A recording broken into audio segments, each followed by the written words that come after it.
we gather in this way, such as now, around the fire, people ask an important question. What is at the heart of this event that involves fire? To answer that, I want to share a simple but important story with you today. In a way, it's a story as old as we are as human beings, as people who have been here for a long time. It starts in the distant past, where the life and experiences that we all share began. In this story, there is a natural, mysterious world that exists before humanity arrives. We see echoes of this story in the sacred narratives of the indigenous people and other spiritual paths. At one time, we're just like the other animals living in a primal wilderness, like the Garden of Eden, when something unusual happened that would change our way of life. In this story, this something that was and is our special relationship with fire. This is what occurred. The Huichols, indigenous people of the northwestern Sierra Madres of Mexico, say that before fire we moved in the world like the other animals. However, we didn't have claws, fangs, or wings. We didn't run on all fours or live under the water. We didn't have fur or hide like the others. We moved and roamed the land without shelter or center.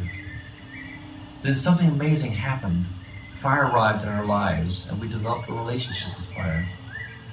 Through the gift of fire, we now had light in the darkness and warmth in the cold. How and what we ate changed as we began to cook our food. Amazingly, this presence was much more than utilitarian. We gathered together in circle and found ourselves with the capacity to see the world in a different way than the rest of creation. Instead of living only in the immediate flow of the world like the rest, we are able to step back and reflect. For the first time, we could think about how to gather food or build a shelter. We could plan and coordinate our actions. We could think about how to do things differently or better. This mind that we found ourselves with is endlessly creative as a tool that can be applied for many practical situations. This mind changed our world forever. We built many types of shelters, we made clothing, hunted with implements, grew crops, and organized ourselves in fruitful ways as a village or culture or society.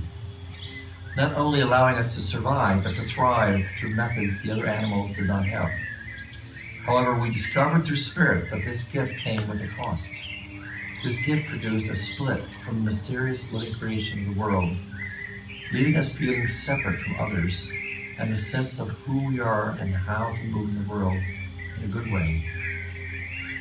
That voice, sometimes called the ego, if left to its own agenda, can produce extraordinary suffering and destruction.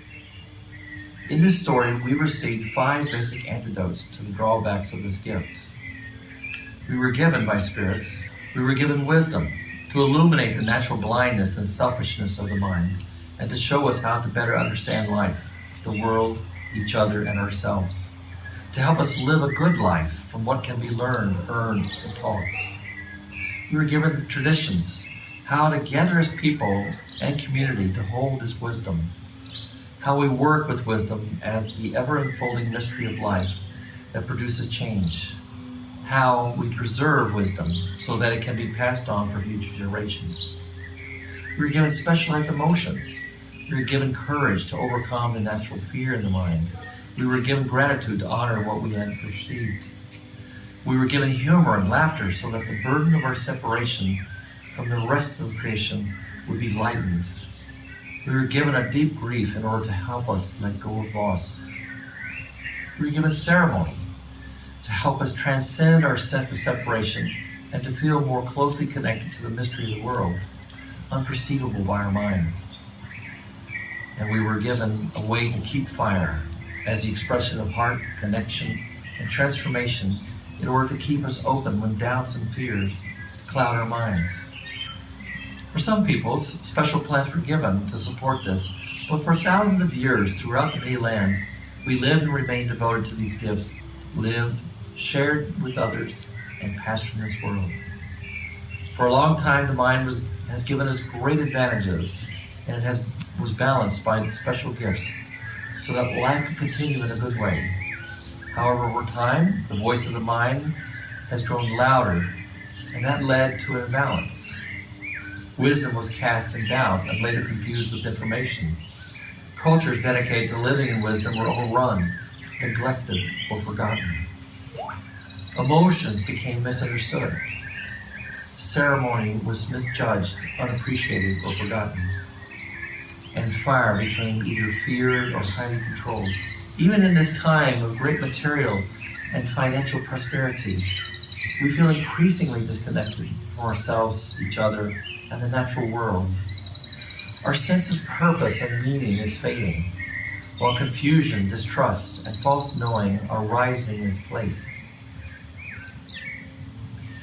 We are living in these times of confusion and imbalance now. Then once again, something amazing happened. While living in the central highlands of Mexico, a specter-like presence of an ancient indigenous man, who I would later learn was the spirit of fire, would appear to me and once again offer to help. Since then, this divine expression, who is often called Grandfather Fire, has been gathering everyday people such as us and provide guidance to how to move in life wisely, particularly in these difficult and changing times. From this, I and others were inspired to form a community known as the Sacred Fire, to preserve the wisdom held and honored from these original caretakers. We developed a physical space in a beautiful natural setting of learning and healing in the ways of spirit, known as the Blue Deer Center. As he did at the beginning, Grandfather Fire has once again appeared to help us in a time of difficulty and need, helping us rebalance the mind with the wisdom of the heart. Please join me in my work to help improve lives, yours, mine, and others, grow through these teachings. Thank you very much.